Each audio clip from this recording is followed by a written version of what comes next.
What's up, everybody? Welcome to the Kinda Funny Gamescast for Monday, December 16th, 2024. I'm one of your hosts, Greg Miller, all alongside Christmas in December, Joey Noel. Mike, do you think that Andy's trying to big time you by not having you in the Gamescast intro? Oh, yeah, he's been big timing me a lot. Yeah. Okay, and we're going to talk about it here, but he's not the person I want to talk about right Don't now. talk about big time, okay. Mike. When I walked in today, you and Blessing, two lumps on a cucumber. Nobody says hi to Greg. Nobody says. I go talk to Barrett. I said, Barrett, what's going on over here? Why is everybody big timing me?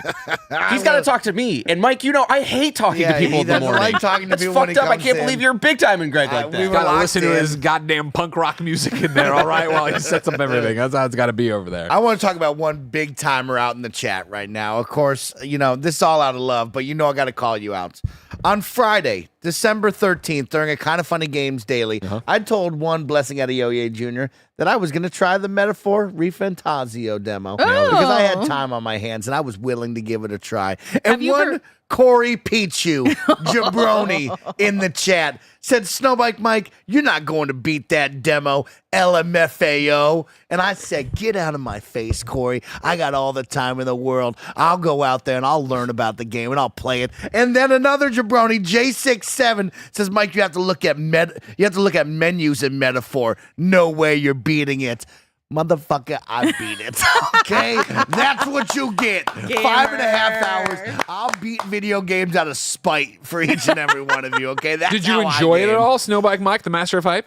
Yeah, Greg, I am actually pleased to say that I did enjoy Metaphor. I thought Metaphor was a really fun time. 2024, as many people know, it's been a year about stepping out of my comfort zone, trying new genres, franchises, games that I probably never would try or give the chance to. And I will say over the weekend, 6 hours of Metaphor, I had a blast. I really, I dug the story. A lot going on there. Really goes deep. Yeah. Really gets into some territory where I'm like, oh man, you're set.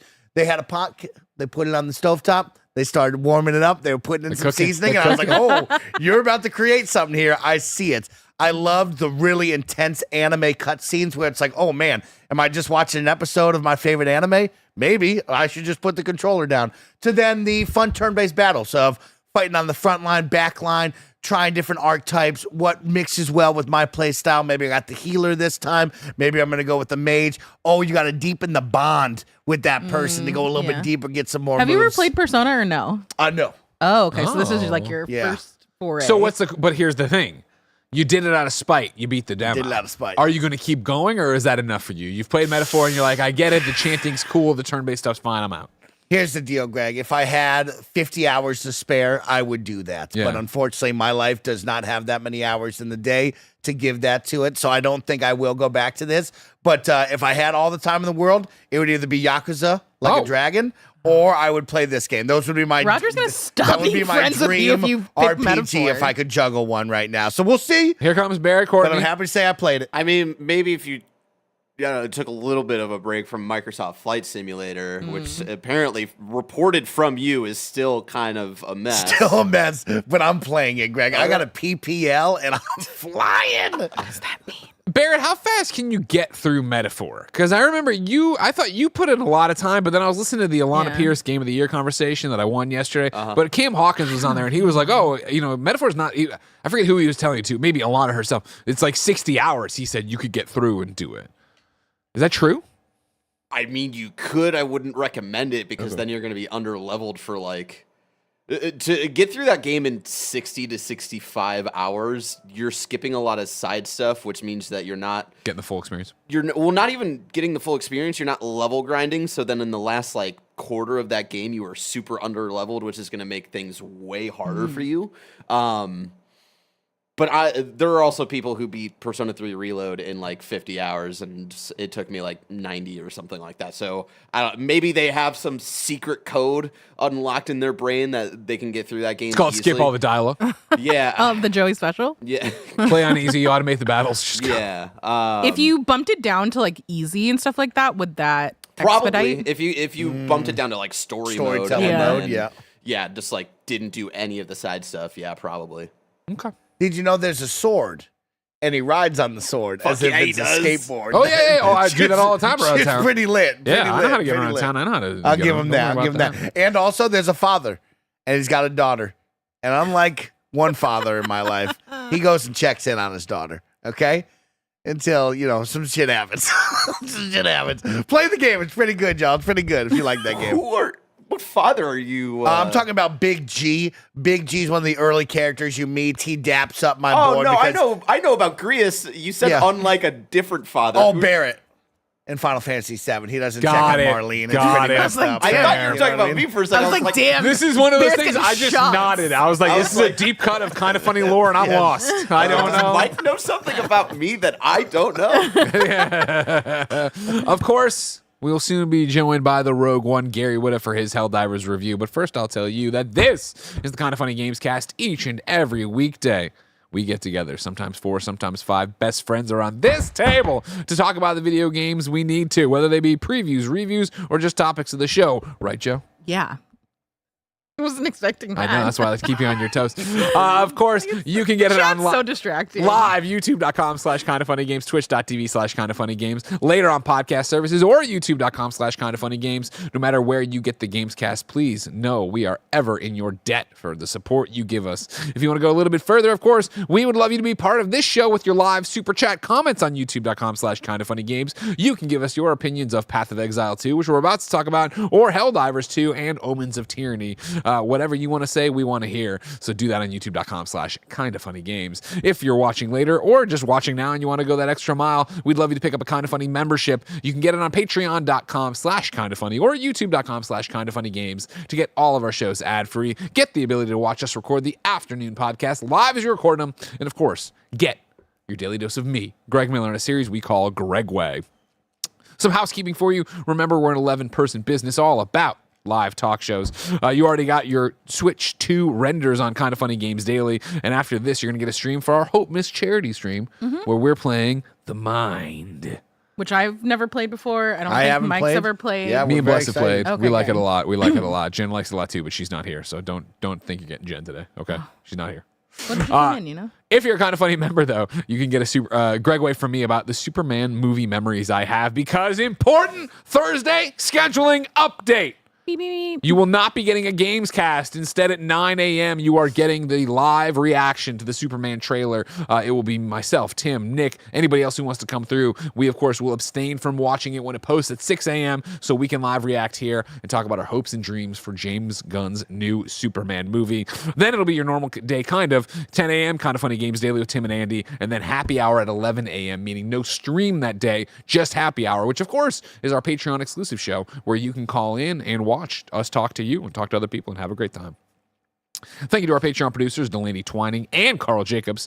Today we're brought to you by Heart Electric, Still Wakes the Deep, Aura Frames, and Marvel Snap, but we'll tell you about that later. For now, let's begin with one of our topics of the show. So, as you both know, I love planning the games coverage here for Kind of Funny. You do. I go through, I say what's big, what's happening, what are the big topics, what do we need to be tackling, And what I love about Kind of Funny is we're very fluid, so anything can change. So I'd put on here Greg Miller's Path of Exile 2 review, right? Because I had come back, I had missed the preview with Xanth. I let him do the review. It was a great show. You missed a lot. No, I listened to it. I loved it. But it was that idea of like, I'm going to get there and I'm going to go. And of course, Path of Exile dropped, Mikey. I paid for it, bought it, jumped in, adore it. So good. So much fun. Played a bunch of it. Then it was Game Awards week, and Jen went to LA, and Mom was in town, and I was soloing Ben, but then it was also Craven, and then lo and behold, at Game Awards, they drop Helldivers expansion, and I'm like, listen, my heart belongs to Super Earth, so I got to pause. So I didn't play enough Path of Exile 2 to come in here and review it, but I haven't talked about it on content, and I haven't had a real update from you guys, because I remember this is how I knew Xanth did well on his review/preview.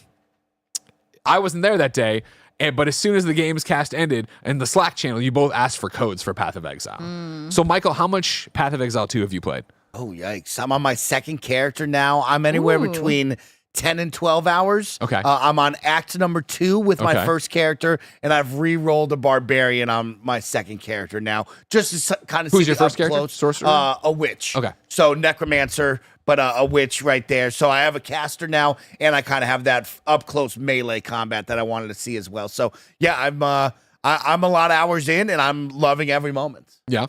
Joester, I want to know, you and me, of course, kindred Diablo spirits. Yes, we of love course. Diablo so much. You and I have continued to play throughout the Diablo 4 year-long journey we've been on. Yeah. Path of Exile too. I played all 15 minutes of it. Okay. So here's the thing. I rolled a character this weekend. I rolled it on Saturday.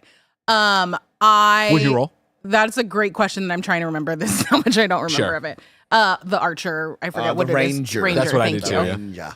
Yeah. Started playing, then got to the first like mini boss or whatever, like in the tutorial thing, and I was like, oh, I have to pay way more attention in this than I am used to paying. And I was not in a state where that was what I wanted to do. Sure, fair. This is also coming off then on Sunday, listening to Alana at the Game of the Year award discussion. That I won. Then I started playing. Well, what I ended up going back to was Astrobot because we had been talking about it from that and Game Awards, and I had never finished it. So I went back to that, and then I started playing Balatro last night. Yeah, you did.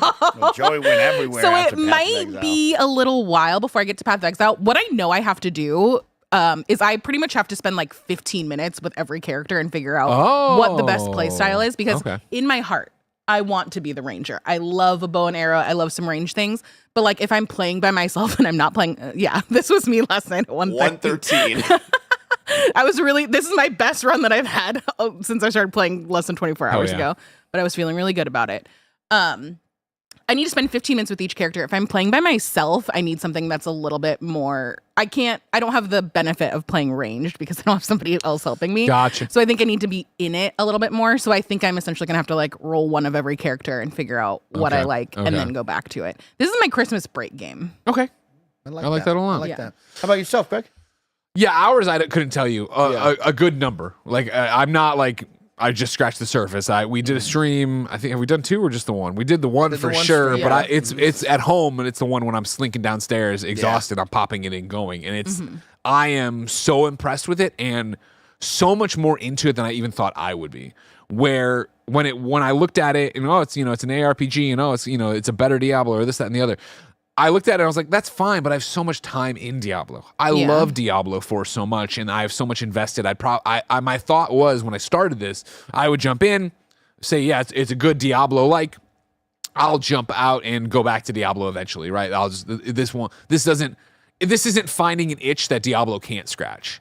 And so I was shocked on night 1 to be playing this, and not even night 1. That sounds like it took me a while. Like the first moments of gameplay of like, oh, this is so much more. This is a different pace. This is a slower pace. This feels there is weight to it. And then to get to that tutorial boss and be like, oh, I got to pay attention, right? I can't just spam. And like, exactly. And like really have it be like, I've told you and I've talked about on streams or whatever, but like, I know I'm generalizing and I'm boiling it down too much, but to have it be for Greg Miller's intents and purposes, a Souls-like ARPG. Ooh. And what I mean by that, of course, is not that when I die, I got to go get my spirits and all. But I mean, like, if I was to do an isometric Dark Souls, Bloodborne, whatever, I feel like the boss battles would play this way. Yeah. Where it is, I got to know he's doing that, which is his tell, which means get over here to get around it, dodge roll, get all. And like, when you don't do that, you're going to lose. You're going to have a problem. And so I love that. Of course, here he is, the Rogue One, Gary Whitta. Sorry. Don't be. Oh, what up, Gary? I don't know. Why am I here again? You're going to review Helldivers too. I know. Okay, so I know you said, do you want to do that? But you didn't. Did you give me a time or a date? Yeah. Did you? I can read back the text. You want me to read back the text for you? Yeah, okay. So if behind the scenes, Gary is just late. That's no big deal. So to be fair, this is very unlike me. I'm usually very reliable. And that's why. And there was a time back for a Games Daily back in the day where I called you and you're like, do you think I forgot? I'm like, whoa, sorry, I'll never do it again. So like, I wasn't worried. Saturday, 10:29 p.m. You and I are talking about we're talking about the Helldivers. We're talking about the Helldivers controller. And then I go, speaking of, what are you doing Monday at 11? Check this against my own records. Speaking of, what are you doing Monday at 11? You want to jump on the Gamescast and talk Helldivers? You reply, sure. Then I said, would you be down to review the expansion, or is it too early? Would love to headline Gary Whitta's Helldivers 2 review. Yeah, I remember all of this. Yeah. Sure. Hold on. What do you mean you remember all? But I just told you said Monday at 11, so you remember. Hold on. Okay, wait. I do appreciate would you be down to review the expansion or too early? Oh, what are you right doing above Monday at 11? Okay. No, that's all right. That's on me. All right. I appreciate our friendship is so sincere. You know that I would fuck with you and make up text. You're like, I got to read it. I got to read it and make sure it's really there. To be fair, my ADHD has gotten worse over the years. So I have to I have to now rely on external systems to remember everything. So basically, like every little thing, I have to put in my calendar with an alert to go off at a certain time. And if I forget to set the alert, or if for whatever reason it doesn't go off, sometimes you put in the wrong date or whatever, then like my brain's not going to do it by itself. Of course. So in the absence, so what I didn't do in this case was I didn't immediately, because I have to do it immediately before it like exits my brain. Yeah. Is like go quick, doing this at 11, set an alert, get it all set up, ready to go. So then I didn't do that like in the moment. Yeah. And that's why, and then I just completely in one ear and out the other. I appreciate you dropping whatever you were doing. Which is weird because I was excited to do this. You know, any excuse to talk about Helldivers. I like being, hanging out with you guys. So I was all like motivated to do it. I just forgot. What is this? What is this drink you're drinking? This is Lucasade. This is, I grew up with this. This is before energy drinks and Red Bull and stuff became popular in the US. Lucasade, made with glucose, was the original like energy drink. This has been around since I was a kid. It's still very popular today. Back in the days of stickball. Yeah, back in the days of stickball. Can you get it here in the U.S.? You guys want to play stickball? So yes, I'm here, and like I literally like the second I put the phone down, I said to Leah like I gotta go. I fucked up, and like I didn't change it. It's just like how I was like before I left the house. You're a fashion icon. Don't worry about it. Have you played Path of Exile 2 at all? No, but when I was very into Diablo 4 last year, because that was probably my second. Wait, what year was Diablo? Diablo 4 was last year. Yeah. Okay, that was probably my most played game of last year. I played a ton of it, and to the extent that I got into watching like YouTube, YouTubers getting into it and stuff, and what I remember was a lot of people talking about how Path of Exile 2, because it's been in like an open beta for a while. Like, people have been able to play it for a while, right? Or it just came out to early access, but yeah, there's been obviously places to touch and get in there. People are basically saying like Path of Exile is better than Diablo. It does a lot of things. Like Diablo could learn a lot from Path of Exile. It sounds like Diablo 4 is in a good place right now with the expansion. Yeah. But this obviously look very, very Diablo, right? I mean, this could be Diablo if you. Well, that's where we were just picking up, right? Of like being such a Diablo fan and jumping in here and I was shocked how obviously it is in terms of isometric, look at this dungeon crawling ARPG, but then how it feels completely different. How I have to be way more dialed in here. You have to be paying attention. Yeah. Even the portal that I use all the time to sell junk in Diablo, right? Like I feel like, I'll push it further. I'll push further. So, I mean, again, to look at it right now, I'd say, well, that's just Diablo. Yeah. But you're saying that when you're actually playing it, that's not the case. Yeah, I think there's a heavier feel to it. There's a slower pace. There's a more, I have to be paying attention to what this boss does in a way in Diablo I don't. And the same thing here, if I have to be inventory management harder here, and I feel like you have to be ready to throw your portal and go back and fill your vials and then come back out in a way that reminds me so much of like The Witcher, where I had all these different vials and stuff. Who is this developer? Because like just to look at it, like it looks games? Like to say it looks like Diablo these days is a compliment, right? Because Diablo 4 is top tier aesthetics. Yeah. And this looks, I would say, as good as that, just from what I've seen. Yeah, Grinding Gear Games, New Zealand developers. They've made Path of Exile and now Path of Exile 2. Like they are. That's all they're known for. Is the Path of Exile games. Yeah, exactly. So if you were stranded on a desert island with only Diablo 4 or Path of Exile, you had to basically pick your path. Sure. Like I'm a Diablo guy now, and I'm going to play Diablo 5, and that's my life. Or Path of Exile 2, 3, and beyond. Like when the roads diverge in the woods. Well, here's what I don't where are you going? Here's what I don't like this question. All right, obviously I have rose-colored glasses for something new here in the Diablo world, right? I would still pick Diablo, and because I want to go Diablo 4 versus Path of Exile 2, where Path of Exile 2 being early access, only being these first 2 acts, right? Like it seems great and all this stuff.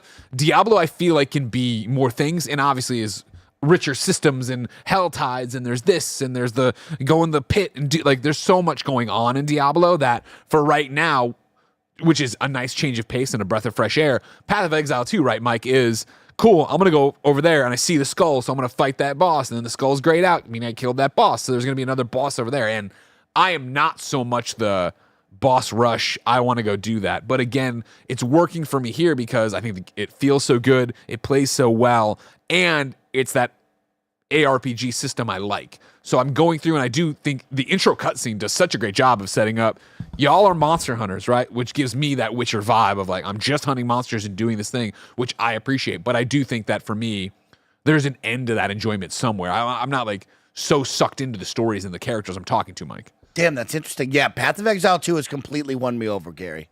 I might be a PoE guy now over Diablo. I didn't realize you were that big a Diablo guy. Yeah, I grew up with Diablo 2, so that was one of my first Blizzard games, and we always loved that. And this is the first time since Diablo 3 into 4 that I've had that Diablo 2 feel. Right here, Path of Exile somehow captures that. I think it's a lot to do with the setting and the worlds that they've created. I love the dungeons. I love all the different areas that you go and traverse through. They're all unique. They all have their own kind of like touchstones. I was in this one giant cornfield, and you could see all the corn moving as we ran through. So you'd see enemies come through the corn, which was pretty dope. I really liked that. I love the boss fights. They're super engaging, Gary. It's like playing Dark Souls, but in a Diablo top-down setting. And it's like, oh, I got to be on my P's and Q's at all times. So you agree time. with me on that? That's not. It's one of those things. You've played more Souls games than I have. I've just really played Bloodborne. I think it does lead to like you have to be paying attention. You have to be working with your teammates, and you need to know that like you're probably going to die a bunch of times and have to run it back. The first act boss is extremely difficult. I had to have Xanth, who was level 43, come in, and we still died 5 different times. Then we were able to beat it. So like. Yeah, this is going to take some time, and I really, really like the systems at play. For me, that's the big twist, right, of the Souls-like thing where the boss I was getting destroyed on, right, it was that thing where the first time I got him down and we were both there and he got the final hit, and I was, and then to come back and do it 3 or 4 times, it wasn't my normal thing where I'm like, in the Souls games, I get annoyed by that just because of the way they want me to parry and what's going on, whereas in ARPG isometric view, like, I know that so well that I felt way more versed and ready to go here in that. Now, tell me, Gary. I was going to say, do you think? I'm curious. A couple of questions. Is this more hardcore than Diablo? Would you say? I would think so. Yeah. Like I think it's more. I think it's a little more punishing. I think it's on the same level of Diablo of what you would get out of it, but it is a little more like, oh, I'm beating myself up here. Because one of the things I liked about Diablo 4, which honestly is the first Diablo that I ever seriously engaged with. Really? I played a little bit. Shocking. I was never even though I was like editor of PC Gamer, like during like the heyday of Diablo, like 1 and 2. Yeah, for sure. I never really. It just wasn't my sort of thing. And then I played a little bit of Resurrected and kind of enjoyed it, but like you could tell that it was an old game. Yeah, of course. And then Diablo 4, like it was the first one that really. I'll give it one more try to see if Diablo clicks, and it really did. And it ended up being my most played game. I played a ton online. I got fairly high with my sorcerer.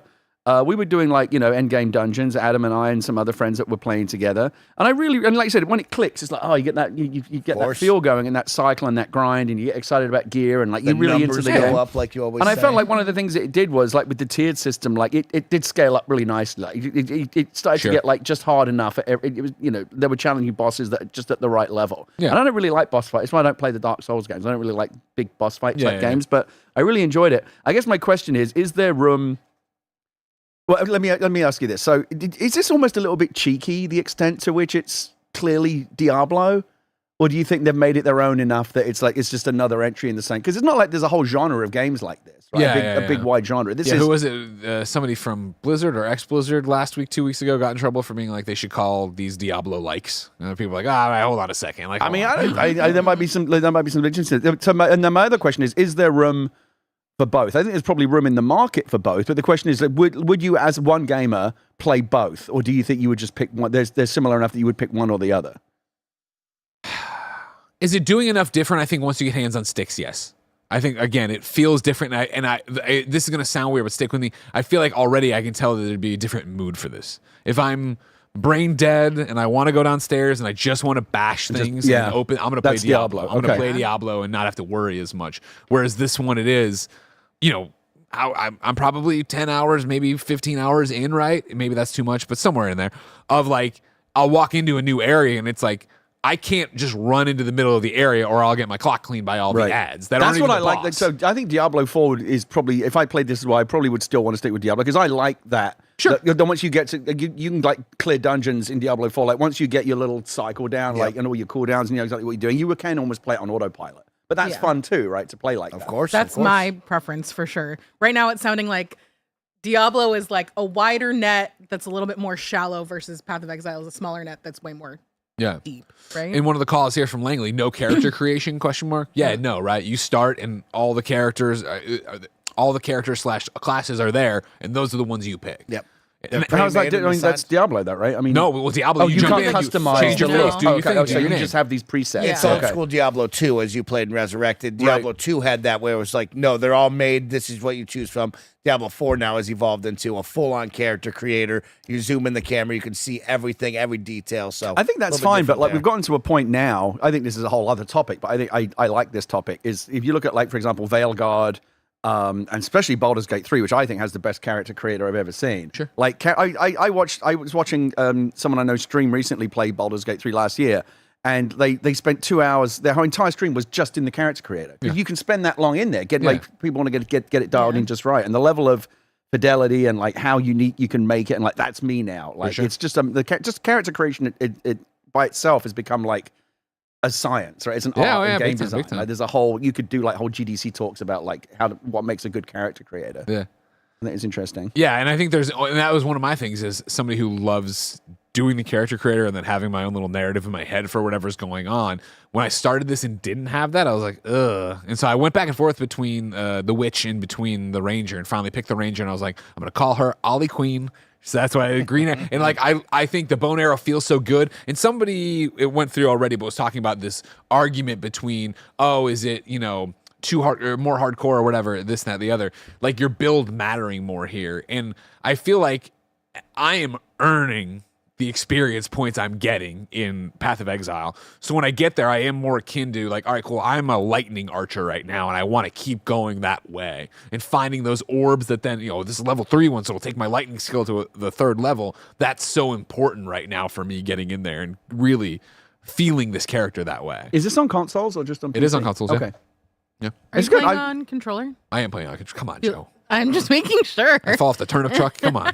Yeah, of course I'm playing on controller. I've only played on mouse and keyboard, so I play everything. I have no idea. I play almost everything on a controller now, even on PC. It's just what I've become, which is weird because I used to be a big mouse and keyboard elitist. Sure. And I think there is still an argument to be made that it's overall, like, if you want to play, like, there aren't, chat's going to go nuts because I'm sure maybe I'm wrong about this, but like at the esports level, at the absolute cutting edge of like League of Legends and Black Ops or whatever it is, like they're all on mouse and keyboard, right? Yeah, probably. I mean, League of Legends for sure, right? A lot of Call of Duty kids are now on controller. Right. Yeah. I mean, it's a mix right now for Call of Duty, but I think in a game like this where precision matters, there's actually two sides of the coin. I think when it's coming to dodging the bosses, I wish I was on controller, because right now I'm on mouse and keyboard, and it is hard to circle around enemies and try to dodge at the same time with spacebar and the WASD keys. But then on the flip side, I do think that like having the pinpoint precision of clicking the enemies that I actually want to get on when I'm on 100%. the offensive side is way better on mouse and keyboard. See, and here's the chat correcting me, rightly so, saying Call of Duty and Halo are controller at the pro level. I get that with Halo because, was born on console, but, Call of Duty has always been, multi-platform, and you think FPS, you think mouse and keyboard. So I know this is a tangent. No, what do you think the show is? But like when I watch like Shroud or like some elite streamer, like he ain't playing on a fucking controller. He's on his mouse and keyboard. Yeah, but he's also horribly depressed and alone. You know what I mean? That's usually the calling sign of that. He's always attacking Big Mike. You know what I mean? It's crazy. I'm excited to play more Path of Exile. Like I'm stoked, but I'm also kind of in that thing of like, there's no trophies popping. So it's like, how much do I want to play? Yeah. And it's not the full game. Like, when am I going to get a 1.0? That kind of thing. You got the first 3 acts right now available. I said 2 earlier. Sorry. You'll be able to rerun them through so you can get up towards higher levels and have end game stuff. Because as Zan told us in the preview, you should go listen to that. They are trying to target you getting to end game stuff so you can work on that. They can work on that, and you can have an input on that. So I would try that. 2 new characters are coming as well, so there will be more classes for you to try here very soon. So it's got a lot going for it. Yeah. It's already got a lot. If you're looking for an alternative, that's the word I've been using a lot. That's what I think it comes down to. I don't know. Now. I'm sure there is an argument to be made. When I was watching like the big Diablo streamers, half of their streams were about how Path of Exile was better than Diablo. Yeah. But I think it comes for most players, and for me, it's just going to come down to like, well, what kind of version of this game do you like? It's not necessarily what's the quote unquote better one, but like to your point, I prefer to play a little bit on autopilot and just like, mash my macros and know what I'm doing. And if Diablo 4 is the game that allows me to do that, and Path of Exile, no, you got to be really engaged. You're probably telling me that Diablo 4 is more for me. Yeah, but for me, there's going to be someone moods. else that wants to be more engaged. Yeah. But it's nice that there's something out there for both. And the diehards will also tear through all the content of a Diablo 4 and want more, so they'll jump on the Path of Exile too. So I think there's this perfect blend of like, you have two great options here. You can jump back and forth, right? We're experiencing that currently with Marvel Rivals and Overwatch, right? Sure. You might be a diehard Overwatch fan. Now you have Marvel Rivals. There's a big boost in player base over there. People are having fun with their, new systems, but like you can jump back and forth and have a good time. And that's me with Path of Exile, where it's like I loved the Spiritborn. We reviewed it, we did the stuff, and I ran through it. And once I was done with it, I was like, I'm done with Diablo for a while. Like I've seen so much of this, and I know there's seasons and there's updates, but it's like I'm putting it down. And I thought I'd come back for another update in the next season probably, but for Path of Exile 2 to drop, be like, oh, okay, jump in and be like, oh, this doesn't just feel like more of the same. This actually feels like it's funny, isn't it, with games? Because this is like this with me for Diablo 4, and it's like it's been this for me with many games. Maybe one day it'll happen with Helldivers. It hasn't happened yet. But like, if you think about like this time last year, I was like 18 months ago, whenever it was that I was in my peak Diablo phase. Yeah. It was one of those games where when I wasn't playing it, I was thinking about playing it. And I would literally get up early in the morning to have an hour to play before the kids got up and it started getting chaotic. And I'm up late playing it at night with headphones so I don't disturb, Leah when she's sleeping. Diablo.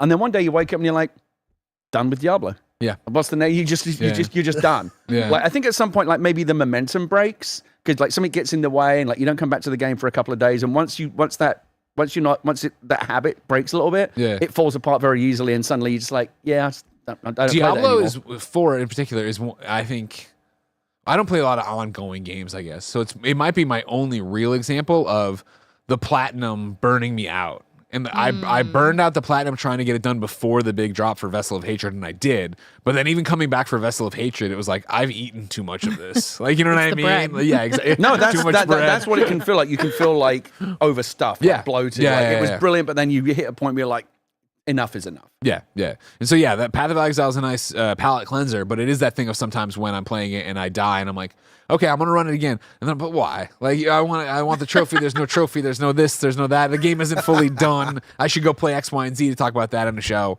And then, of course, Thursday happened. Do you remember the movie adaptation? Oh yeah, with Nicolas Cage. Yeah. And the character I always think about in that is the Chris Cooper character, the guy that actually like raises the orchids. Okay. Yeah. And she's interviewing him. Meryl Streep's interviewing him and talking to him. And like before, because it was a real guy, right? Before he was a hardcore orchid raiser. Yeah.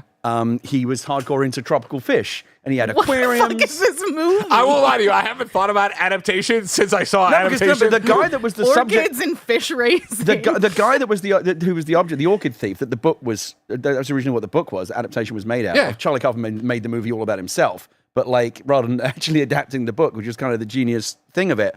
But like, there's parts of it that are obviously from the book, and Meryl Streep plays Susan Orlean, who was on Animal Talking, by the way. Nice. Who is interviewing Chris Cooper, who's the orchid thief, and she's getting to know his background. I promise you, I'm going somewhere with this. I know. And she says, so like for years you were like the number one like saltwater tropical fish expert in the world, and you had like every variety and hundreds of aquariums, and you were like the man. And then one day you just stopped that and started getting, and now you're the orchid guy. Like, how can you be so into tropical fish, and then one day, and he thinks about it, he just goes, done with fish. And that's how you kind of feel like with Diablo. Like the one day I woke up and I was like, done with Diablo. Yeah. But and it is hard to go, once that momentum breaks, it's hard to go back. Even when the expansion came out. The expansion? I did, but like it didn't all fall back together for me. I don't know why. Maybe because I had to start a new character. Like I wanted to just keep playing my sorcerer that I already had, which I guess I could have done. But like I don't know. Once that momentum breaks, it's expansions and things do, like you see it right now. Actually, with Helldivers, the player numbers have gone way up. They've done this big content drop. Yeah. People do come back, right, with expansions, but not everyone comes back, and it's like it was. Like sometimes it can never be like it was. Like when you're in that golden age of playing a game, if that momentum breaks, it can be hard to 100%. Replicate that. Well, that's my thing is like, I want to talk about Helldivers 2, switch over to that because, of course, that is what stopped Path of Exile 2. And for my break, I feel like it will continue to have stopped it because I'm still like, I'm back on my Helldivers 2 grind of like, I got 10 minutes. Like, I can't finish a mission, but I could jump in. I could help somebody, help a friend on the friends list. We'll talk about that in 1 second, though. First, I'm going to talk about, of course, about the fact that we're a small business of 11 people talking about video games, and we hope you enjoy it. If you enjoy the insane amount of content we put out, we would love it if you picked up a Kinda Funny membership. You can get one on patreon.com/kindafunny or youtube.com/kindafunnygames. Of course, it would get you all the shows ad-free, more than 20 a week, the ability to watch afternoon podcast live as you record them, and of course get you a daily dose of me in like a 20-minute podcast I do called Greg Way. What's it about today, Greg? Today's about Superman movie memories. Hell yeah. Thursday, Gary. Oh, the trailer, right? Yeah. You excited? Wait, you're a big I mean, I'm open-minded about it. I like Superman. I think James Gunn's very good at this stuff. Yeah. And I'm excited to see his take on it. You're a big Hollywood guy. You writing any DC movies yet? Come on. Not currently, no. Yeah, currently, huh? All right. I mean, aren't you buddies with James Gunn? A little bit. Talk to him. Okay. I'll put your name in the hat. It's hard. That's a hard space to be in right now. It's not. I wouldn't champing at the bit to do a Marvel or a DC movie right now. Really? Because did you know that today is it's blowing my mind because today's the 8th anniversary of Rogue One coming out. I didn't know that. Yeah, 8 years Happy ago anniversary. today. And it's got me thinking a lot about what working on that movie was like and what it ended up meaning for me, like both career-wise and like mentally, emotionally. Like there's a lot there. That's a whole other podcast for me to unpack all of that. But like those movies, those big franchise type movies, whether it be Star Wars or Star Trek or Harry Potter or Marvel or DC, you name it, where there's so much scrutiny and like the successful failure of that movie can literally move the stock price of the parent company. Sure. Is a whole level of I did not take anti-anxiety medication before I worked on Star Wars. I do now. Okay. Because it's a lot. It's a lot. And so like so the next one of those that would come along, if it came along, I would really go into it with my eyes open about what because it's not just writing a movie. Okay. It's a whole other enterprise. It's bigger than just the script that you write. Dang. It's a lot. I'll talk to you about it in more detail some other time. Yeah, that's probably a better podcast than what we're doing, but we're doing this one. We'll talk about Helldivers right after this word from our sponsors. This episode's brought to you by Heart Electric.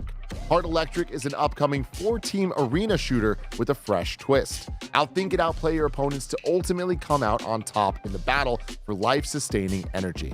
Made by developers from the Battlefield series and Helldivers 2, Heart Electric is all about eliminating 3 other teams by dropping their energy to 0 while keeping your team's energy supply high.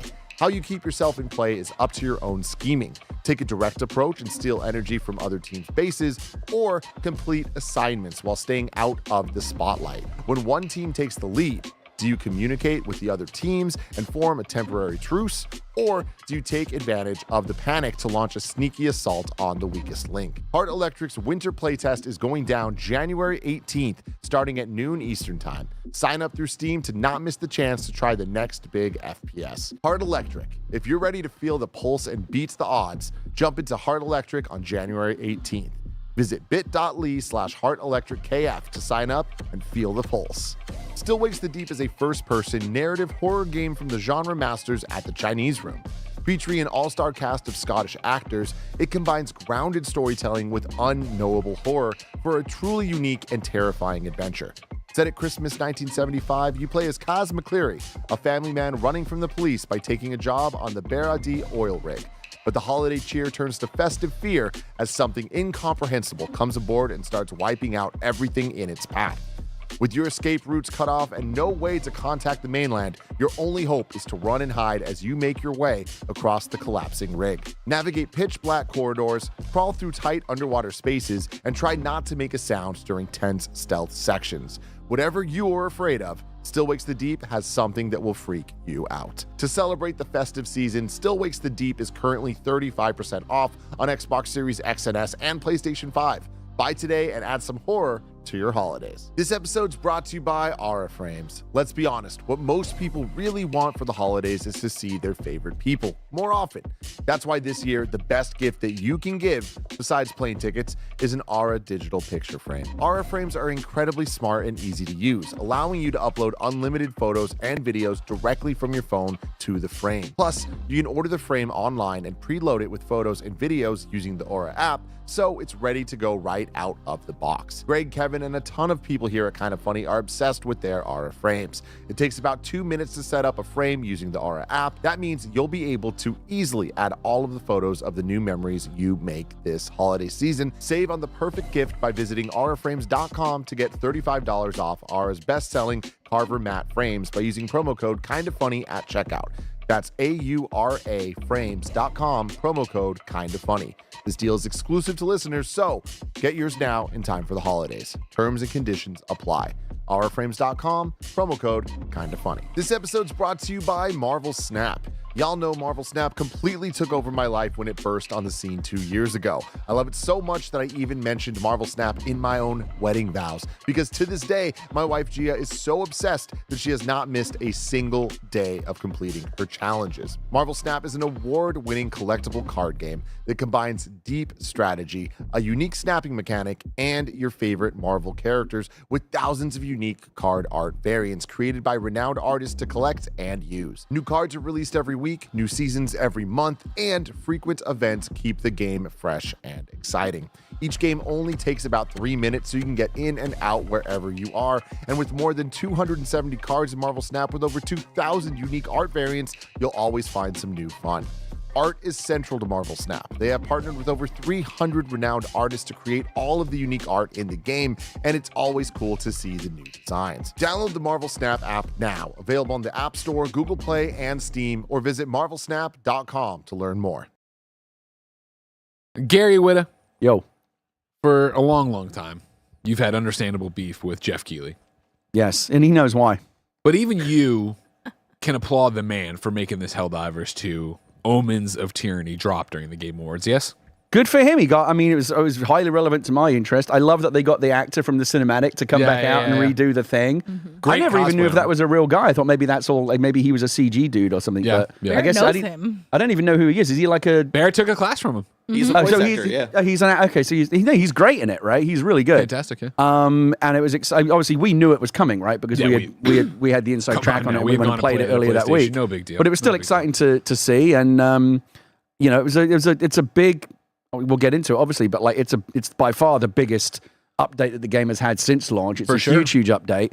You see here, the Illuminate enemies are there, of course. This is the Illuminate, yeah. We get our first vehicle to drive around in. We get melee weapons. There's new stratagems. Yeah, so I guess the three big takeaways were obviously the new faction, the vehicle, which is not fully implemented yet, right? You can't, eventually, I think when they bring, so right now what's happened is they had the Illuminate in for about a week, and now you'll notice that they've pulled them. Yeah, right? The Illuminate because they were defeated yesterday or whatever, right? We pushed them back. But I think what's happening in reality, and that's the lore excuse, but what's happening is they deployed it in a, there was only one planet, right? Yeah. Minimal missions you could do. They're kind of test and make sure this is their kind of open beta, essentially. And now they've pulled it, I think, to probably take stock of everything that, pull all their data, all their telemetry on the game, figure out what do we need to change and balance before we redeploy it. So obviously the Illuminate's coming back, but I think they're just taking a moment to pull it so they can work on it a little bit and then redeploy it, because it's buggy. There are some issues. For the most part, I think it's terrific. I think what they've done is amazing. But yeah, it's the Illuminate right now is currently offline. I suspect it will be back very soon.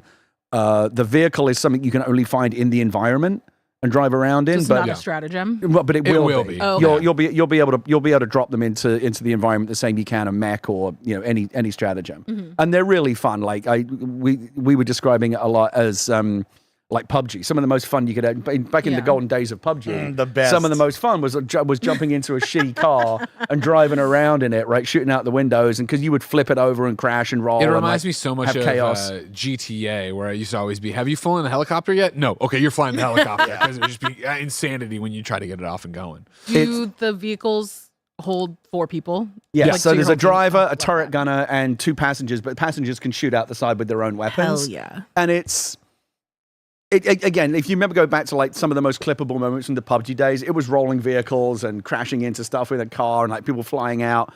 And they know that chaos is part of the fun, so they've implemented it in the same way. And one of the things I love about Helldivers is they make nothing easy, right? Very little in Helldivers is automated, right? You've got to do everything the hard way. Yeah. And that's by design. And so when they showed us the thing about the vehicle was you'll love this.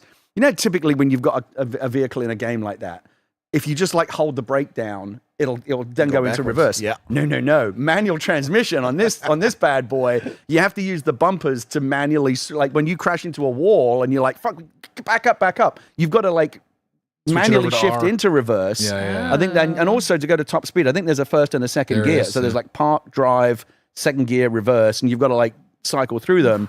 And that, of course, leads to, like, we literally had, like, a moment of chaos like that where you drove us all into a wall. I'm like, great, back the fuck up. And you're like, I'm trying. I'm spinning wheels. You're lucky they didn't put stick shifting in, because I feel like that would have been something else. Can you imagine? Like, you've actually got to go. Like, it's actually almost like a stratagem. Like, you've got to do up, down, left, right to shift into the right gear. And they thought that would be a bridge too far. But no, it's fun. We were driving around in a vehicle just last night in a game, and it was down to the rims. Like, sparks, the tires were fucking shot. And like the at that point, like the maneuverability steering is crap, and it's just fun. Like rolling, you roll a vehicle, and I jumped in and me and Mike did the night one there, played a whole bunch, and then over the weekend I've big time me didn't even invite me. First off, we did. We made it very clear that you were invited. I kept saying on the stream, Joey should stay too. Joey and you're good at Helldivers. Yeah, exactly. I remember when I would come in and play, Joey was like the secret weapon. Exactly. But so that's where I want to go with this one conversation, is an update basically from you, because you've never reviewed Helldivers for us, Gary. But you've played a lot of Helldivers. I'm happy to be your resident Helldivers expert. How much Helldivers have you played? It's over 1,000 hours at this point, probably about 1,020, because I just passed it recently. I hit the level cap couple of weeks ago and hit 1,000 hours shortly after that. Is that 150 or 250 now? 150 is the level cap right now. I think they are going to raise it because players like me are maxed out on progression for the most part. The new War Bond added some new things to grind for, but I've pretty much maxed that out already as well. I was gonna say, players like me that play around. play are going to grind through content very, very quickly. So that's my next question for you then, is like, has it ever waned for you, or is this like every night you're on there for at least an hour? No, it's like I don't think I've ever gone, since the game came out, I don't think I've ever gone like more than a couple of days without playing. And I play almost every day. Are you playing solo, or do you have like a crew that's also in it this deep with you? It come and goes. When we first started playing, there was a hardcore group of us that would play all the time. It was me, Naomi Kyle, Adam Nickerson, Johnny V, which I've discovered my phone. Great on the Game Awards this year. So I have Johnny in my phone as Johnny V. Yeah. And so when Siri reads out a text, she thinks he's called Johnny the Fifth.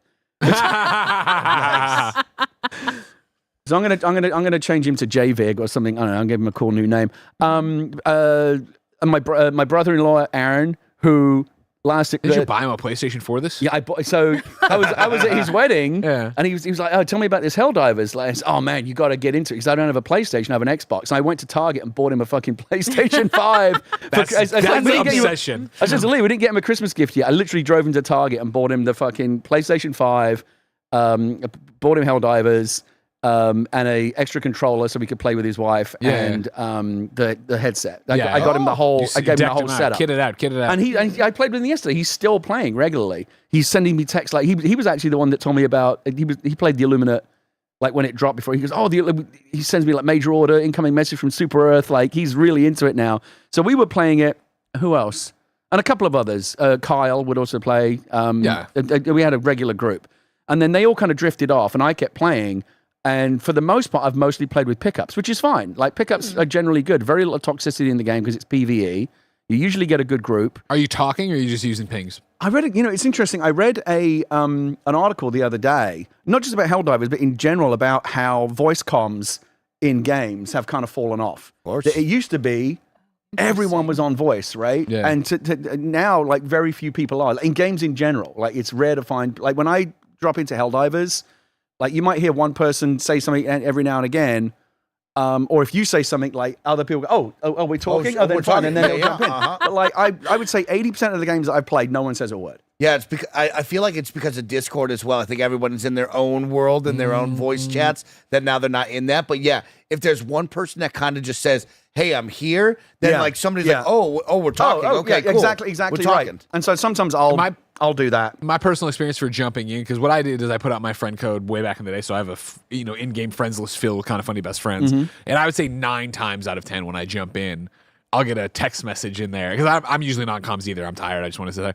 I'll get like, oh my God, Greg, I'm a huge fan. I don't have a mic set up, but hey, is he? You know what I mean? It's just like they send the thing and then we just play and go. You got to talk to the controller. That's why it's but there. No, that's the whole thing is like why I don't think voice comms are a big deal. That's the thing. It's so easy on PlayStation 5. Right? You don't even need any other hardware. The controller is your headset and your mic. This is so interesting that this is a change because I've never played with voice comms on, mostly because people are dicks once they find out that you're a girl.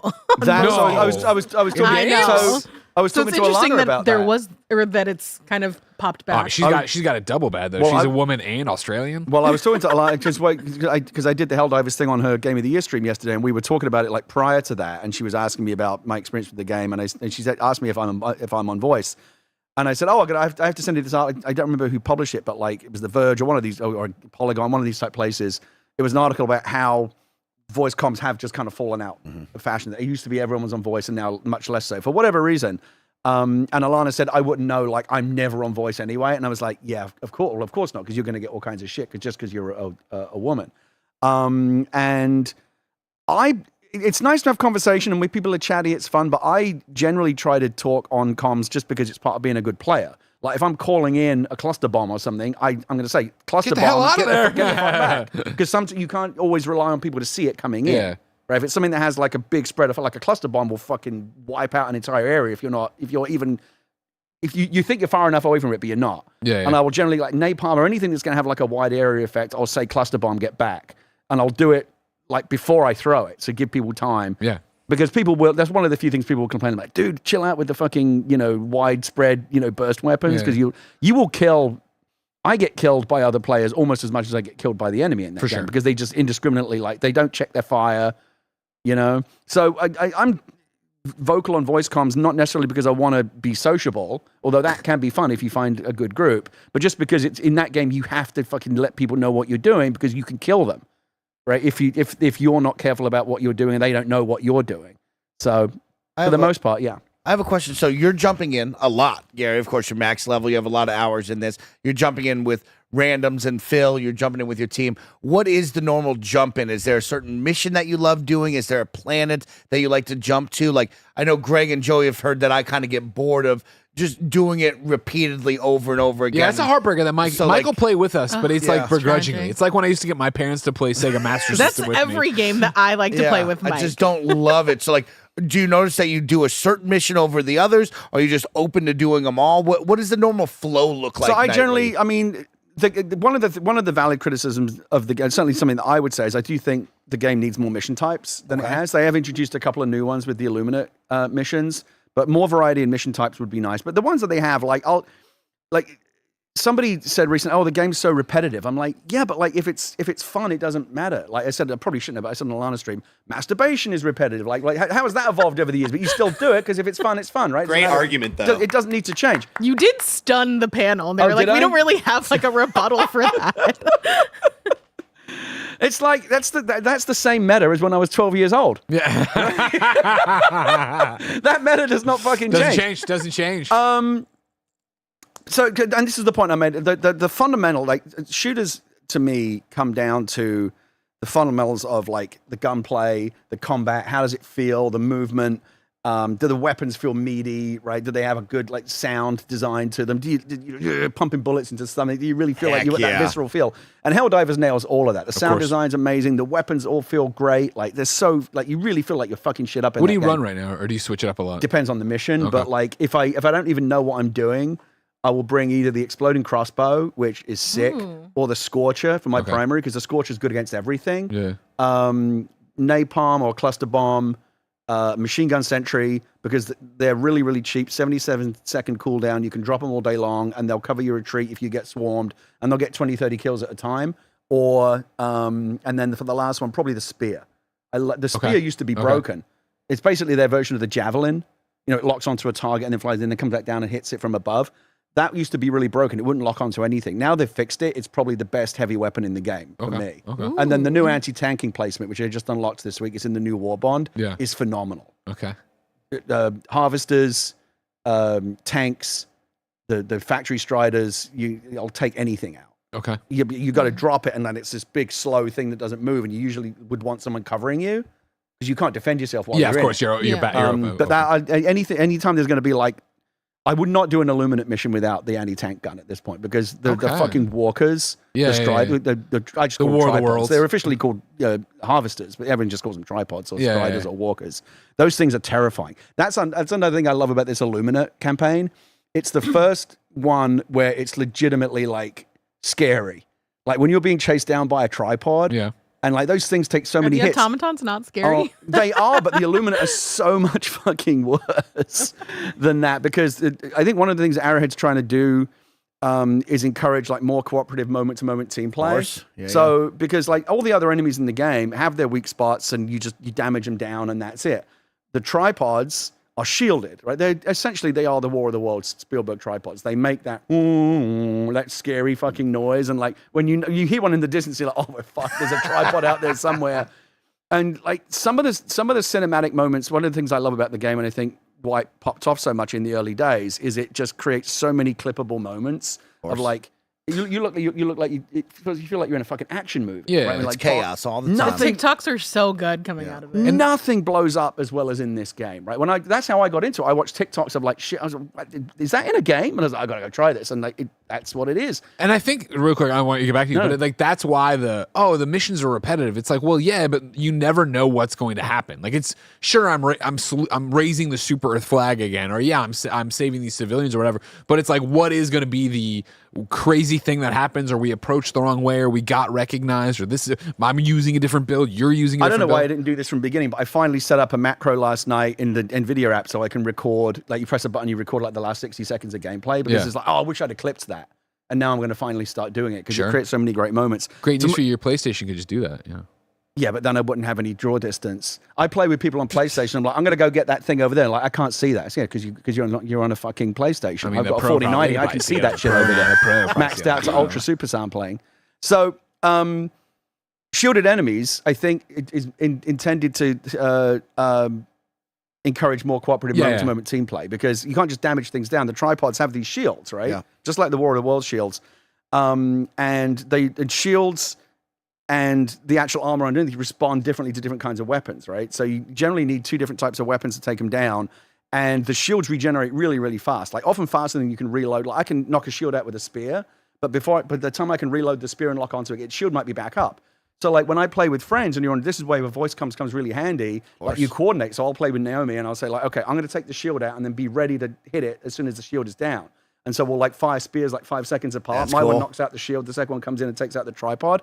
And then you feel like you're doing like team play. That's what the game is all about. That's what it felt like it was based on. Was like, you're going to get 4 people in here and you're going to work together and you're going to overcome all these obstacles and you're going to laugh and there'll be chaos. But yeah, it's all about working together. But truly terrifying moments. Like those cinematic moments, like I would say like probably 5 out of the top 20 cinematic moments I've ever had in that game have come in the last week because these tripods are so epic. Like you're dropping, is that thing where you drop like the 500k on it and you're like, and it's, all you see is this massive fire and explosion. You go, surely that fucking killed it. But then it fucking comes out of the fire and it's, oh no, it's still up. How about, so now you get dropped into the world and yeah, you're playing and having fun with the different missions. How about the side activities? Do you notice that you and your team are taking in the whole 30 minutes and doing the side objectives? I always noticed that when it was me and the crew, it was like we'd get the one mission done and we kind of just run right to the extraction. Are you doing a lot of side stuff? It really depends on who you're playing with and then what the circumstances are. Like some players want to clean up everything on the map and they'll get angry if you call an extraction before they've got every little thing off of the map. But it also depends on like this literally happened last night. We're like, okay, we're done with the mission. Right, we can extract now if we want. There's still a few bases to take out. At that point, that's when you look at the clock and you look at how many reinforcements you've got left. It's like, this might be tight. Because what you don't want to do is get stuck on extraction after the super destroyer is left, because then you've got no air support. So you generally look at it and go like, yeah, we've got time to do these last few things. Or if somebody really wants to do it, we can try. Or you'll split up and do it. Yeah. I think generally encourage to stay together as a squad, but sometimes the fastest way to clear a map is like, so like one person can go off and like clear that face and clear that face. Okay. Again, harder now because it's the same with they have these warp ships, these parked motherships that spew out enemies. Yes, of course. And they're essentially the Illuminate version of the automaton fabricators. Or the hives. But again, they're shielded. So someone has to take out the shield and then someone else has to be ready to pop a grenade into the... you can't destroy them. You can drop a 500k on them, but you can't just damage them down. You've got to pop the shield and then while the shield is down, and again, it's only going to be down for a few moments, someone's got to go up to that front door and like toss a grenade in. So again, more cooperative play. Harder to do things by yourself. And I think that's deliberate. I think they're like, no, you need to team up on some of these enemies now. So this brings me to an interesting question. Barrett, can you throw up the Kind of Funny review scale? Gary, I want to know, after 1,000 hours, what you would have given Helldivers 2, and then after, it sounds like a hardcore weekend of playing Omens of Tyranny, what you would give this expansion. I mean, Helldivers overall, I mean, I have to give it a 10. It's pretty, like, it's if not for World of Warcraft, it would be the most hours. I don't remember how many hours I had in World of Warcraft, because back in the day I was in a hardcore PvP raiding guild, and I played that for years. I was like really cat-assing that game for a long time. Yeah. So I probably have more hours in World of Warcraft overall, but like in any single year, this is the most I've ever played a game. Dude, that's like 40 days out of the year. I said, no one in Hollywood's working. Like, what do you want from me? Like, there's no jobs out there right now. I may as well just play this fucking game. But no, I mean, I'm not going to tell anyone it's the best game ever made. I'm just going to, again, I can only speak for myself. It's the most fun I've had playing a game maybe ever. It's just so like dialed in for me. So like when I was first playing it, I think I discovered why it appeals to me so much. Like Leah at that time, the TikToks were popping off, and like she was sending me like they were Helldivers widows.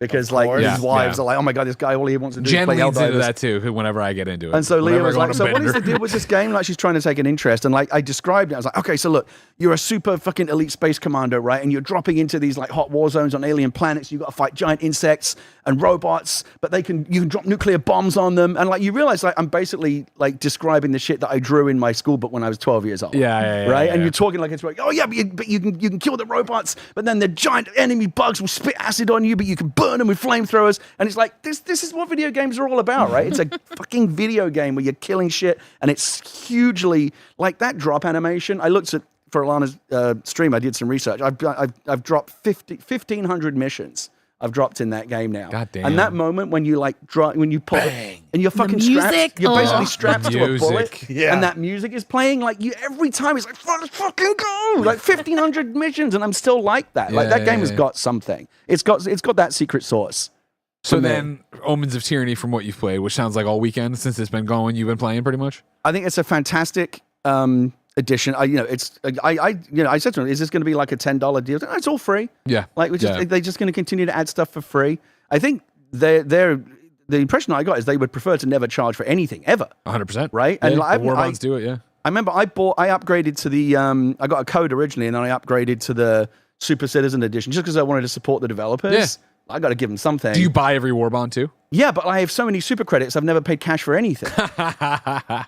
Right? Wild. Yeah. And so, and I bought things off the Superstore, but everything is buyable with in-game currency. Like there's nothing that forces you to spend money, which again is very nice of them. Obviously, it's hard to say. The Illuminate has only been up for a few days. It is very buggy. There's a whole new slew of bugs that have come with this update. Yeah. There's some graphical things where, like, if you go up to like a vehicle in one of the urban environments, that's not their best work. These are very basic. Some of these are very Just basic blocks. assets. I think those will get better. The game, for the most part, looks amazing. Like, especially considering it was built on this whack-ass, like, Autodesk type engine that no one uses anymore. There were times in that game when I will stop and like look at the god rays coming through like a fire and go, man, this game looks fucking great. Like the lightning is so good on this game. It's an incredibly good looking game when it's like on its moment. So hard again, it's hard to judge it. Right now, I think the Illuminate is exactly what the game needed. Like right as people are going, give us something new, give us something new. Like we knew the Illuminate were coming, right? Because they've been teasing it for ages. Yeah, there was always a third faction. It was in the first game.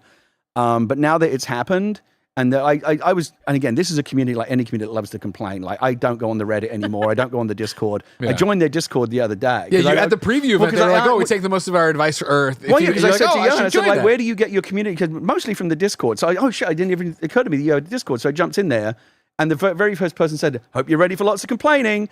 And like 2 days later, I left because that's all it is. Yeah. And it's like, I don't know how they put up with it because like you never hear any positive feedback. And Reddit is constantly complaining. But I've been just with the players that I've been talking to the last few days. Yeah. People are asking, like, what do you think of the Illuminate? And everyone says, oh, they're fucking great. This is awesome. Like, it is a really good new enemy. One of the other things that I like is you'll notice that typically when you finish a mission, you'll get like 300-400. Maybe on a good day, you'll get 200-300-400 kills. Yeah. On the Illuminate missions, you're getting 600-700 kills because there's so many more enemies. Like the majority of the enemy are just what they call the voteless. Yes. Right. The kind of the mutated humans. my brother-in-law sent me a message last night. He said, "This is so fucked up," because they're really creepy, right? The zombies, space zombies are weird and creepy, and they're coming up to you, and like you shoot one of them in half, and like the top half of it is still kind of going towards you. And my brother-in-law texted me last night, and it was really. He said, "They're so fucking creepy, dude. Like you can kind of sometimes. I haven't seen this yet, but this is what he was telling me. He said there are times when you can kind of see that they were once human. He said like they look kind of confused. They don't know where they are. He said, I shot one yesterday, and the last thing it did before it dropped over was it saluted me. I'm like, that is fucked up. For freedom. For freedom.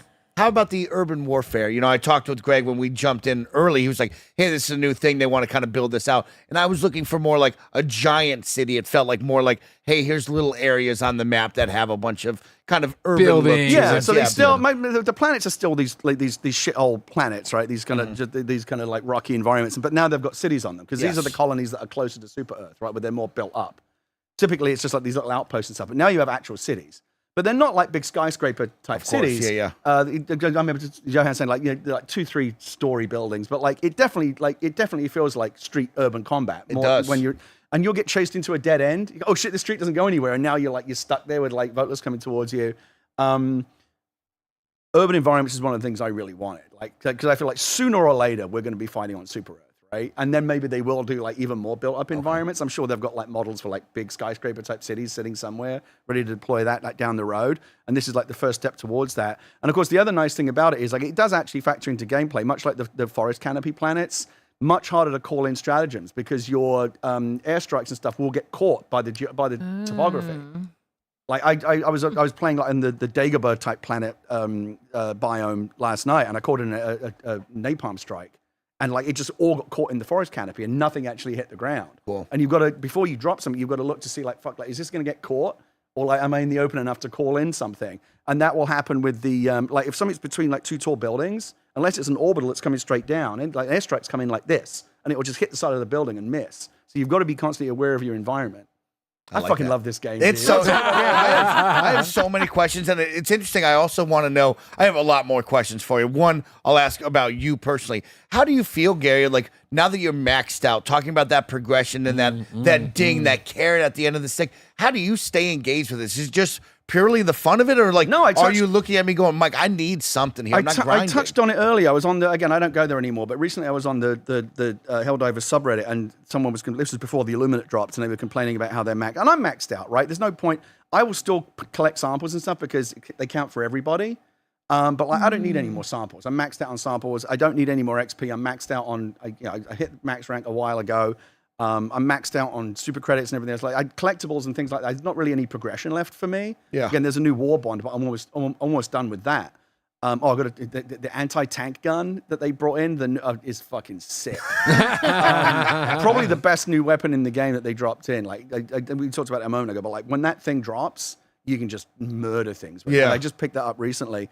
Can we talk about also they're adding stratagems to the war bonds now? Yes. How do we feel about that? I think that's been in there for a little while. They've been there. Well, you can buy. You can, the super store is when people get really cranky. The ship modules. Got it. Okay. There's the ship modules that allow you to add, but there's nothing. There aren't any new stratagems being added yet. I suspect the vehicle will be the next one they add. But the point I want to make is about like why do I keep playing? As I said earlier, right? The fundamentals, the moment-to-moment combat is so fucking good. Of course. The dumbest comment, or one of the dumbest comments that I've ever seen online, is somebody was complaining about this recently. They just said, "I'm just playing for fun now," and I'm like, "Yeah." Remember when that used to be enough? That's what we're playing for. Yeah. If you're only playing because you want the next shiny trinket or trophy or whatever, you're fucking doing it wrong. Like, play because the game is fun. That's great. Right? And the game is fun. And I honestly, it would be nice to continue to like max out, to continue to progress and stuff. But like, I'm enjoying, what's more important to me is, am I still enjoying the game? And the fact, I enjoy the game so much that the fact that there's not really any progression for me doesn't matter. That's how good it is. Right? This is the one thing, and this is so hilarious because what I've always complimented for, or Arrowhead for with Helldivers 2, Gary, is how unflinching they are in their vision of it and what it is, right? Yeah. And you talk about stratagems and calling them in, and it's got to be complex. We talk about now shifting the car and manually. It's got to be complex. It's got to be obtuse. Like, that's what Helldivers always has been. Always. And one of the things that I find a personal hurdle is how slow you level in Helldivers. It's that thing where it's like, it's my second most played game of the year, right? Behind Diablo. And it's when we turned it back on, I was 36, I was like, 37. you're only 36? And he's like, Mike, it's difficult. And it's that, and the idea, what usually gets me is that I want to play with my friends, right? And so it'll be like when we were streaming, or it'll be jumping into a random game last night, and I'm jumping into their missions, and they're playing on medium. They're playing on 3, right? And, it goes all the way up to Helldivers and Suicide and all that jazz extreme. They're playing so low that the game is fun for sure, but I'm not getting the carrot on the end of the stick of the next level, the next thing, unlocking the next name. And it's just such a minor gripe of myself, but what I struggle with Helldivers, as much as I love it, is I don't have a life right now that can be appointment viewing, that can be, I'll see you tonight at 9 o'clock, because inevitably that'll be the night Ben isn't going to go to sleep, and I'm not going to tell Jen, well, I got to go play my video games. You know what I mean? So I'm always jumping on late, and then I'm trying to talk to somebody on the East Coast, like my friend Sean or whatever, doing this thing. It's like a pain in the ass, and that's why I do the random drops. Just remember, dude, I'm always on. Okay. So you can always play with me. See, but then I'm going to feel like I'm holding you back. You're going to because there'll be a lot of chirping. You're going to teach me I don't high-level play. I mean, honestly, if I'm trying to look at the silver lining, one of the nice things about hitting the level cap is I don't care what level of difficulty I play. Because it's not like, I want to play higher levels because I want to rank up quicker. Yeah. I'll play anything. I don't care. And I guess if you hit the max on everything, you're like, doesn't really matter. Steven Spawn was telling me that they've done some work on the accessibility. He wants to start playing. He said, will you come in low levels and play with me and teach me how to play? I said, yeah, of course. Yeah. I'm happy to That's cool. to do that. I generally do play. I'll play bugs on 8, 9, 10. Bots who are harder on like 7, 8, 9, sometimes 10, and then Illuminate's still figuring that out. But they start to get seriously hard after 6, 7, 8. They get brutal, and 9s and 10s. Like Naomi and I actually finished a level 10 Illuminate mission the other night, but man, it was fucking. Like your heart is pounding when that pelican takes off. You're like, Jesus, we made it. We did it. I want to talk about retaining players and bringing them back, right? Because that's what I'm always interested in the live service world that we live in. And we talked about Greg and yourself with Diablo, right? Coming back and finding that fire and finding that player base, right? All-time peak here on the Steam charts, right? Only PC was close to 500,000 players right there, right? And then right now their average player base is about 75,000. Peak at the past 24 is 132. And this is right? just PC, and that's right? just PC. We're not counting PlayStation, right? But like, how do you get that fervor, that audience back again from what we remember in February, where people were printing this logo on T-shirts? We had girlfriends calling out on TikTok, I need help because my boyfriend's lost his marbles, Is there a chance that this could ever get there? Do we think after this weekend there will be a larger player base coming back, or is that just the way of it? Well, I mean, so it goes back to what we were saying earlier about Diablo, right? Sometimes when the momentum breaks, it's hard to get people back. The best way to get people back is with like a major drop like the Illuminate, but this is a new, like fighting these enemies is like a new game. This is something very, very new. I haven't looked at the stat. I'm guessing there has been an uptick since the Illuminate drop, that players are coming back. Big uptick. I mean, we're talking peak players, 56,000 in November, and then here in December, because of that on December 13th, it's been up 148,000. Right, so a lot of people have come back. Big number. And again, if they can keep that momentum going, whether there's another faction down the road or, again, fighting on Super Earth, like there's still so much they can add. Again, I don't want to say anything that Johan said to us in confidence, but like, their roadmap and their ambition for it is like there's no horizon. This game's gonna be supported for a long time. Yeah, they want to keep it going for a really, really long time. And long may it continue. I fucking love this game. Like it's just so fun to play. Yeah. It is the game that I still think about. Like before you called, I was going to go play Helldivers. Oh shit! I guess I'll come in and talk about it instead. At what point do we bring it to a Xbox or Switch? Is there ever going to be that conversation of, hey, this game is great? I mean, we're talking beyond good. This is great. It is one of those games where you want to have it. Eventually, the player base will start to slowly slow down on it. When do you give it that shot in the arm and go, hey, let's go out there and make a ton of money over on other platforms and ecosystems, right? Is there ever that conversation? Of course, they've had to have had it, right? We're talking about big $1 million businesses. These people have talked about bringing it to other if it was up to Arrowhead, I'm sure they would love to put it on Xbox. I'm sure they would love to put it on, not this Switch, but the next one, right? Of course. I'm sure it will be viable to play it on Mac. Why not, right? High-end, the new high-end Macs. Of course. $500 Mac Mini can play these games now. Shit, right? It's amazing. Your iPhone could probably start playing some of these games. I mean, maybe there is a mobile version of it down the road, right? Like a simplified version or something. I don't know. But if it were up to Arrowhead, I'm sure they would love to put it on Xbox. The problem is, PlayStation know they've got a hit on their hands. It's branded as PlayStation Studios, right? It's not just a third. What is the relationship, Gregor? Arrowhead is their own developer, but PlayStation don't own them, right? We're old. So we would call this second party. Okay. Where Arrowhead is an independent studio. Like Naughty Dog or Insomniac? Huh? Like Naughty Dog? No. Well, like Insomniac before PlayStation bought them. Oh, right. But Naughty Dog, right? Because they're owned by PlayStation. Oh, they are? Yeah, Okay. yeah. So, but Arrowhead are not. Correct. Okay. They are an independent, standalone. PlayStation does not own Arrowhead. But did they fund the development of it or something? Right. I think they own Helldivers, the IP. Right. So it's that idea of them. So going they've got. through So Sony obviously has some ownership of it, and I think Sony is not. Xbox seemed to be very kumbaya with the whole we'll put Indiana Jones on PlayStation, maybe even Forza one day. Like who knows? Like they seem to be more like open about that. I think PlayStation, like when they've got something that's theirs, like Last of Us or Spider-Man or Ratchet and Clank, whatever. It's easier to count the ones they've done, right? The show. I think Sony just have a different view. They don't want those on Xbox. Obviously, MLB forced them into doing that. 1,000%. They didn't have a choice. MLB was the one. Yeah, But no, I think as long as Sony's calling this, here's the sad thing. I think as long as Sony is calling the shots, which they are going to be for the foreseeable future, I don't think you're going to see it on Xbox. I really don't. I don't either. I think it would be like, you brought up the Steam charts, right? I haven't pulled up here and see that peak here. I think it's when you see the peaks for these big drops get smaller and smaller where it's like, hey, we have the player base we have. Now let's talk about putting it somewhere else. Because then, if that came and it came to Game Pass or something stupid like that, like you'd have such an uptick, right? Of people jumping in and buying war bonds. I mean, you see it in the first 3 months. We're talking 274,000 average players, right?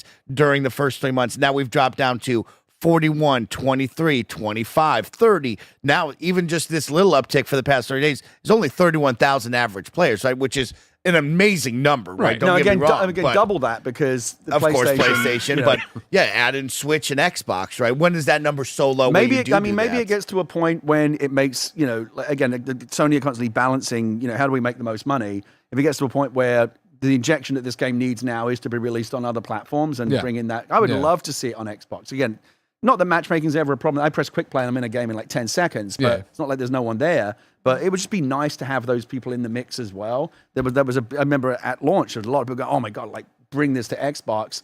But like outside of MLB, where Sony didn't get to really make the decision, and not counting PC, which is kind of a neutral platform, has there ever been a game that Sony had at least some degree of ownership, but there's been on Xbox? It would be completely unprecedented, wouldn't it?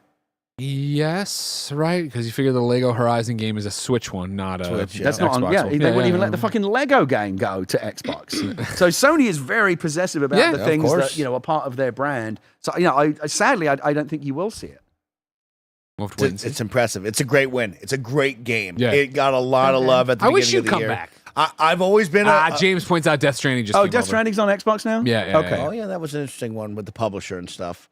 But yeah, a great game. I'm so glad to see people still loving it, continuing to love it. Got some love at the Game Awards. Would like to. I was glad to see. more. Yeah, the Golden Joysticks 2 console game of the year. It'll be interesting to see too as it goes on. Next year, is this the best ongoing support? Given that it was such a stacked year, I'm glad to see that it got what it got. I think it should have won. I think it should have been in the mix more for sound design and music, because honestly, that stuff is phenomenal. I listen to the soundtrack in my fucking car, like when I need to get like psyched up for something. And the Challenger soundtrack have dominated my year. But my always question is, did they miss not putting this out sooner? Right? I told Greg, for me, it's like, I need this kind of content updates sooner. It's been 9 months since the game released in February to now where we're at. Should this have been a June, July during the E3 season drop, and then we have another one? I'm sure they would have loved that. We talked to Johan about it. Don't forget, they're a smaller developer, right? Yep. Arrowhead is not a massive team. I think they did get blindsided by, because Johan said something to me that was like, as a creator, very relatable. Remember when he said, like, when we put out a game, we're just like, we're happy if it's just not a fucking catastrophic failure. Like any level of success, we're grateful for. Yeah. And so the fact that it blew up the way that it did, blindsided. Suddenly you're playing catch up. Oh shit, this game's really successful. Now we've really got to like engage. Behind the 8 ball. Yeah. And like whatever roadmap you have, like throw it away and make a new one, because now it's super popular and there's a different level of expectation. It's a small team. This happened with Mediatonic and Fall Guys. Remember when they were like, what now? Oh my God, how do we catch up? And it took them longer to do things than they might have liked. I think Arrowhead shipped this as quickly as they could, given, you never stop making a live service game. You've got players complaining about, fix these bugs. You've got all these, like, we have to do this today. Hot fixes take priority. Then maybe we can get to this. Then maybe we can get to that. And then in the background, they've got a whole other team working on the next big, the Illuminate stuff, right? So it's a lot. And I don't know if they've been scaling up or hiring or whatever, but, there's only so much you can do with a team of this size with that many hours in a day. So I'm sure it would have been better for them if they could. I mean, I'm sure they would have loved to have launched it with the Illuminate, right, with all three factions from the first game. But you can only do so much. And I think what they're doing now is, if anything, the opposite, because they've learned their mistake. Try not to do too much too soon. Don't be too ambitious. The way that they deployed the Illuminate, I think, makes a lot of sense. They put it out in a limited way, gave players a taste for it, and then pulled it back so they can rebalance, do any tweaks, and then they'll be back as soon as that's done. They'll be back before you know it, Mike. I'm looking forward to next year. I really can't wait to see the second year and beyond of how long this goes.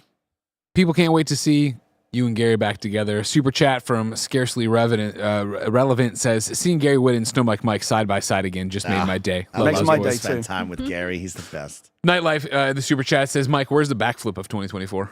Friday. Tune in. See what happens. Holiday party. Back to Helldivers 2. CJ splits you guys on. having a holiday party? Yeah, you want to come by? What? You want to come be on the stream Friday? It's not like party. Now that I feel like you're asking me because you're backed into a corner, it feels less special. It's also a stream. It's not like. I mean, you could just say yes and then not We're gonna come get and some say Raising you didn't put it. No, I we're don't know not. if we're No. not. I don't think so. Okay, so now how is Raising Cane's? Because I want to check it out. Delicious. It's bad, Good? Gary. Delicious. Bad, Gary. What's Bad. it comparable to? A less good Starbird. Yeah. Starbird's the best in city. Flavorless right chicken tenders. Get the bread and get the sauce. The bread's great. Sauce Sauce doesn't. Sauce sucks. CJ Splits on says thoughts on the Killzone Warbond leak. Did you see this, Gary? No. Oh. Yeah, it was sometime The last next week. Warbond, you mean? They don't say when it is, but a Killzone Warbond graphic and some stuff. Oh, the crossover thing. I don't care about that, though. Oh, you're fucking psycho. I'm so stoked. I'm so stoked. That's obviously aimed at at the that's launch. aimed At at the launch of when Helldivers was so big, I was like, if they're not making Warbonds for every PlayStation first party, go. I know, but there's a dead franchise, right? Oh, but you know how the kids love Killzone. Oh, We love Killzone. Hey, listen, if you love or hate Killzone, you got to admit the Hellgas look cool, and to get that outfit, look at how cool. Yeah, I'm sure all of them. This is a thing, right? Just Revenants. Okay. I mean, look how cool this would be as your character. So does this mean that it's all like the same universe now? No, it just means there's cool armor and shit. Who cares? This is probably. Are we I mean, are taking- fucking Joel and this is Ellie like the going to show up Destiny next? I mean, stuff. how far do they want to go with this? There will be an Uncharted Naughty Dog Warbond at some point. It will be dope as shit. Get the fucking armor, but it'll be the Joel plaid. Oh, yeah. I can't wait. I mean, it's a We're fucking in. game where I'm killing bugs with my friends and getting blown up. Give me as weird as crossover as you can. I mean, yeah, it's never been a game that's taken itself too seriously, right? So why not? Yeah. And then Lucid Dream says, Greg, we got you the Diablo 4 Platinum. Let's get you the Helldivers 2 Platinum.